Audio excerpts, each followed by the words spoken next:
कहीं भी नहीं होना चाहिए और यहाँ भी नहीं होना चाहिए, और यहाँ तो बिल्कुल भी नहीं होना चाहिए। जो भी यहाँ पे पंचायत के फंड्स में घपला करे उसको उम्र कैद का सज़ा होना चाहिए। ऐसा हमने प्रेयर भी किया है, सेक्शंस में भी लिखा है 409 आज का जितना भी ऑफिसर्स है उनको, और जिस जिस पंचायत में ये घपला किया है उन सारे पंचायत के जो ऑफिसर्स हैं उनको भी इसमें पार्टी बनाया है। जो कॉन्ट्रैक्टर्स थे, जिन लोगों ने इस घपले में सरकारी अफसरों के साथ मिलकर ये घपला किया है, घोटाला किया है, फंड्स चुराया, उनको भी पार्टी हमने इसमें, इसीलिए हमने ये वाला पॉइंट रखा है बाकी चीज़ों के साथ कि ये संविधान के खिलाफ जाके जो कानून बनाया है section 142(7) subsection 7 of Arunachal Pradesh panchayat act, तो उसमें ये अल्ट्रा वायरस है, संविधान के खिलाफ है, उसको ख़त्म करना है। एक दूसरा, क्योंकि लोकल पुलिस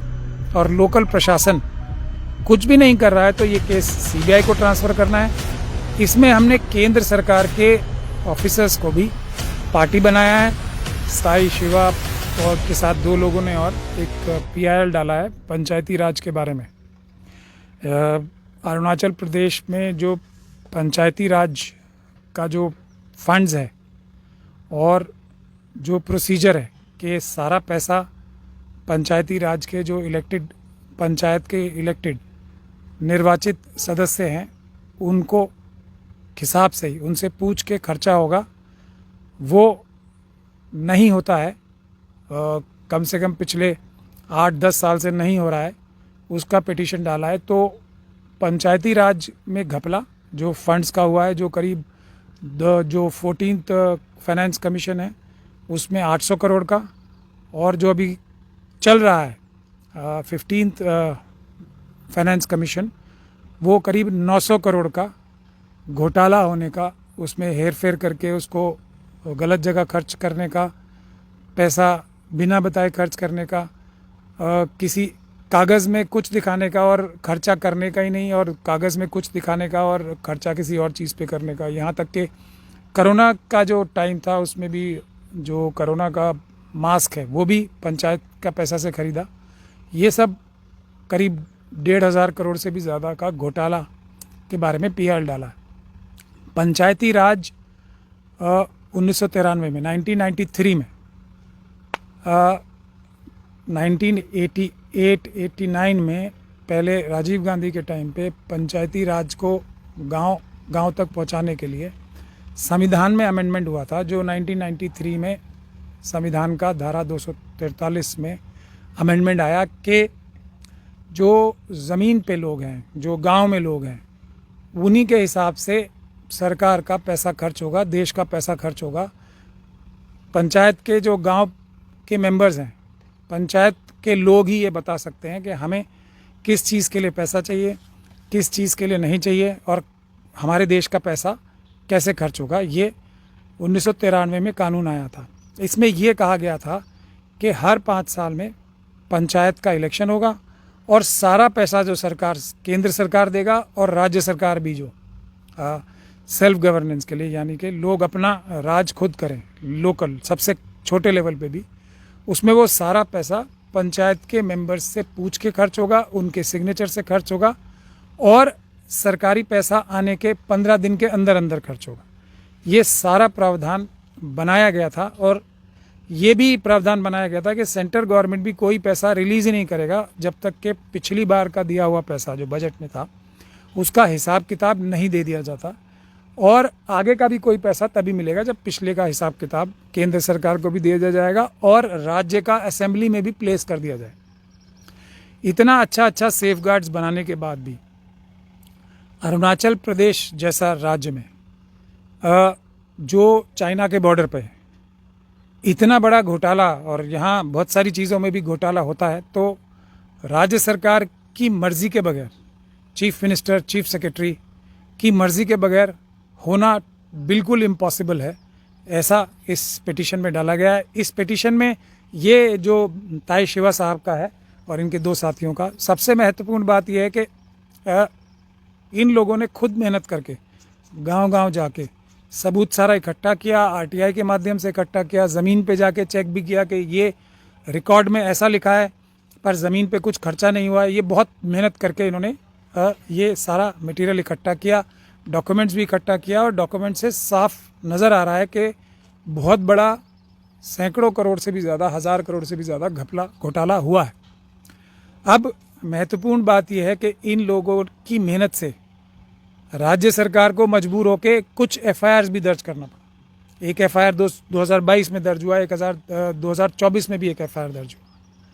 कुछ डिस्ट्रिक्ट के लिए 2024 में हुआ और पूरे प्रदेश के लिए एक 2022 में भी FIR भी दर्ज हुआ। लेकिन सरकार का जो इन्वेस्टिगेटिंग एजेंसी है उसने कुछ भी कार्रवाई नहीं किया, और जो काम जिसका शिकायत बहुत सारा कंप्लेंट्स में पूरे अरुणाचल प्रदेश से, सिर्फ इन लोगों ने नहीं, दूसरे भी जो लोग हैं, जो अच्छे समाज के बारे में सोचने वाले सोशल वर्कर्स हैं, उन लोगों ने भी बहुत सारा कंप्लेंट किया। 2 FIR दर्ज हुआ, लेकिन उसके बाद भी ना किसी को गिरफ्तार किया, ना पैसा रिकवर किया, और ना ही आज भी पंचायत के लोगों से पूछ के पैसा खर्च हो रहा है, ना उनकी मर्जी से हो रहा है, ना उन्हें पता भी नहीं होता कि कितना पैसा आया और कितना खर्च हो गया और किस काम के लिए खर्च हो गया। तो ये आज भी वो सब चलता जा रहा है। तो इसीलिए हमने बहुत सारा प्रेयर्स किया है। एक महत्वपूर्ण बात यह है कि सरकार ने 2018 में एक बहुत ही विचित्र काम किया था कि जो संविधान के खिलाफ जाके ऐसा बोल दिया कि हम 5 साल के अंदर अंदर इलेक्शन नहीं कराएंगे अगर किसी वजह से, जो कि हो ही नहीं सकता। ये भारत का संविधान है, पूरे देश के लिए लागू होता है कि 5 साल के अंदर अंदर, 5 साल ख़त्म होने से पहले ही पंचायत का चुनाव होना ही होना है। कोई उसमें बचने का रास्ता ही नहीं है, कोई भी उसमें एक्सक्यूज़ देने का कोई रास्ता नहीं है। उसमें अरुणाचल प्रदेश ने 2018 में यहाँ का असेंबली ने ऐसा कानून बनाया कि हम एक इंटरिम कमेटी बना देगा अगर हम चुनाव नहीं कराएगा। तो इससे बड़ा संविधान के साथ धोखा और संविधान के खिलाफ जाके कोई काम नहीं हो सकता, ऐसा मानना है हमारा। तो इसीलिए हमने ये वाला पॉइंट रखा है बाकी चीज़ों के साथ कि ये संविधान के खिलाफ जाके जो कानून बनाया है, section 142(7) sub section 7 of Arunachal Pradesh panchayat act, तो उसमें ये अल्ट्रा वायरस है, संविधान के खिलाफ है, उसको ख़त्म करना है। एक दूसरा, क्योंकि लोकल पुलिस और लोकल प्रशासन कुछ भी नहीं कर रहा है, तो ये केस CBI को ट्रांसफ़र करना है। इसमें हमने केंद्र सरकार के ऑफिसर्स को भी पार्टी बनाया है, CAG को पार्टी बनाया है, क्योंकि CAG का भी ये सबसे बड़ा जिम्मेदारी होता है कि पूरे देश में कोई फंड्स का घपला तो नहीं हो रहा है। तो CAG को पार्टी बनाया है, पंचायती राज मिनिस्ट्री को, गवर्नमेंट ऑफ इंडिया का पार्टी बनाया है हमने, केंद्र सरकार को भी इसलिए पार्टी बनाया है, राज्य सरकार को भी पार्टी बनाया है, और पंचायती राज का जितना भी ऑफिसर्स है उनको, और जिस पंचायत में ये घपला किया है, उन सारे पंचायत के जो ऑफिसर्स हैं उनको भी इसमें पार्टी बनाया है। जो कॉन्ट्रैक्टर्स थे, जिन लोगों ने इस घपले में सरकारी अफसरों के साथ मिलकर ये घपला किया है, घोटाला किया है, फंड्स चुराया है, उनको भी पार्टी हमने इसमें बनाया है। हम लोग यहाँ कल आया था, तो जो ऑनरेबल जजेस का बेंच है उसने हमारा पूरा बात सुना, और उसके बाद नोटिस का भी, अगर आप लोग कल का वीडियो देखेंगे तो एक तरीके से नोटिस करने के लिए भी तैयार हो गया। लेकिन फिर शायद जजेस को एक याद आया कि एक जज जो बेंच में से हैं वो शायद किसी और कनेक्टेड केस में इसमें शायद अपीयर हुआ है एज लॉयर, तो उन्होंने हमें कल रुकने के लिए बोला कि हम ये सब चेक करेगा। और आज फिर सुनवाई हुआ, और सुनवाई में ये कहा कि हमने ऑनरेबल जजेस को क्लियरली बोला कि हम आपके ऊपर पूरा विश्वास रखते हैं, क्योंकि हम न्यायिक व्यवस्था पे पूरा विश्वास रखते हैं, तो आप, हमें कोई ऑब्जेक्शन नहीं है अगर ये बेंच ही हमारा केस सुन लेगा। लेकिन जज साहब ने सरकारी पक्ष से पूछकर, जो जूनियर एडवोकेट अपीयर हुए थे, ये फैसला किया कि वो इसे नहीं सुनेंगे, और कोई और बेंच जो जब भी बनेगी जल्दी से जल्दी उसमें ये सुनवाई होगी।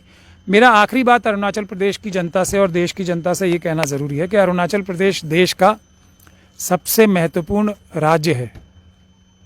क्यों? क्योंकि इसका बॉर्डर जो है चाइना के साथ सबसे लंबा है, और अरुणाचल प्रदेश के लोग भारत की रक्षा के लिए सबसे महत्वपूर्ण जो एक काम है चाइना के सामने खड़े रहने का, वो करते हैं। तो हम पूरे देशवासियों का भी और अरुणाचल प्रदेश के जो रहने वाले सिटीजन्स हैं, भारतीय नागरिक हैं, उनका भी जिम्मेदारी बन जाता है कि अरुणाचल प्रदेश में बिल्कुल भी करप्शन नहीं होना चाहिए, कोई भी घपला घोटाला नहीं होना चाहिए। और पंचायती राज तो सबसे महत्वपूर्ण विषय है, उसमें तो बिल्कुल भी नहीं होना चाहिए, कहीं भी नहीं होना चाहिए और यहाँ भी नहीं होना चाहिए, और यहाँ तो बिल्कुल भी नहीं होना चाहिए। जो भी यहाँ पे पंचायत के फंड्स में घपला करे उसको उम्र कैद का सज़ा होना चाहिए। ऐसा हमने प्रेयर भी किया है, वो सेक्शंस में भी लिखा है 409 अर्स्टवाइल आईपीसी का।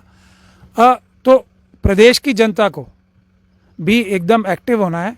ये होता है कि जो लोग पीएल डालते हैं या कुछ सोशल वर्कर मेहनत करते हैं, कुछ सामग्री इकट्ठी करके करप्शन हाईलाइट करते हैं सरकार का, तो उनके ऊपर दबाव आता है, उनको प्रेशर मिलता है, उनको लालच मिलता है। तो जनता को से मैं गुजारिश करता है कि इस पे एक सोशल अवेयरनेस प्रोग्राम होना चाहिए, बड़ा इसके बारे में कैंपेन होना चाहिए पीसफुल, कि ये इतना बड़ा फंड का घोटाला कैसे हो गया, ताकि जो पीएल डालने वाले लोग हैं, जो इतना मेहनत करके सारा इकट्ठा किया है, उनके ऊपर भी दबाव कम रहेगा और उनको भी किसी तरीके से प्रेशर में लाने का, किसी भी तरीके से कोशिश जो है मिनिमम करने का भी जिम्मेदारी अरुणाचल प्रदेश की जनता पे भी है और पूरे देश की जनता पे भी है।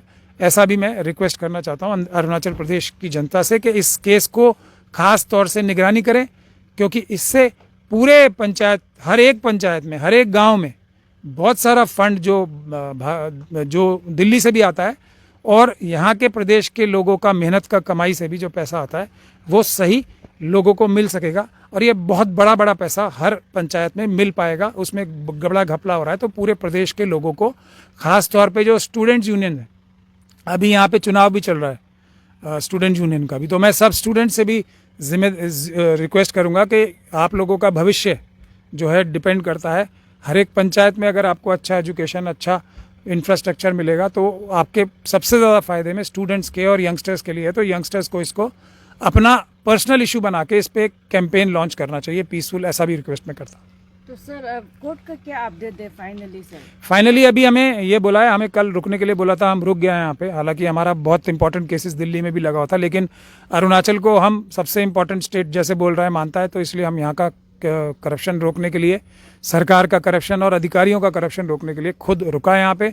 आज जज साहब ने बोला कि वो नहीं सुनेंगे, वरना हम यही कोशिश करके आज नोटिस इशू करा के जाना चाहता था, पर अब जज साहब ने ये बोला है कि वो नहीं सुनेंगे और अगला बेंच सुनवाई करेगा। तो हम दोबारा यहाँ आएंगे और इस इशू को उठाएंगे। तो हम सभी अरुणाचल के अपने बहनों और भाइयों से रिक्वेस्ट करते हैं कि इस इशू को बहुत नज़दीक से फॉलो भी करें और इसको कैंपेन एक लॉन्च करें, ये पंचायत में जो घपला हुआ है इतना बड़ा। तो सर आप इतना सीनियर एडवोकेट, एक्सपीरियंस एडवोकेट, तो आपको क्या लगता है सर, ये केस में जस्टिस हो पाएगा, सक्सेस मिलेगा क्या सर? देखिए, ओपिनियन क्या है इस केस मेरा ओपिनियन ये है कि इसमें सबूत तो इतना है कि बहुत सारे लोगों को उम्र कैद का सज़ा हो सकता है, सबूत तो इतना सारा है हमारे पास, लेकिन न्याय मिलेगा नहीं मिलेगा, मैं मानता हूँ कि जनता जो है वो न्यायालय का एक न्यायालय होता है, उससे ऊपर जनता का अदालत होता है। जनता का अदालत जो है वो न्यायालय से भी ऊपर होता है भारत के संविधान में।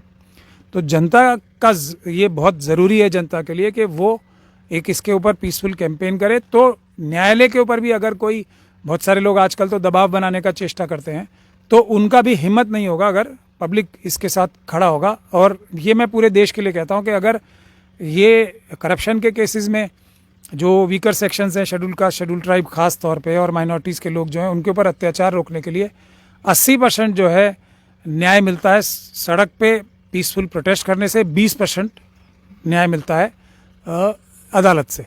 तो 80% का जिम्मेदारी मैं अरुणाचल की जनता पे और देश की जनता पे डालना चाहता हूँ, और 20% का काम हम लोग भी करेंगे। ज़रूरत पड़ेगा तो हम लोग भी पीसफुल प्रोटेस्ट में पार्टिसिपेट भी करने को तैयार हैं। Thank you. Thank you.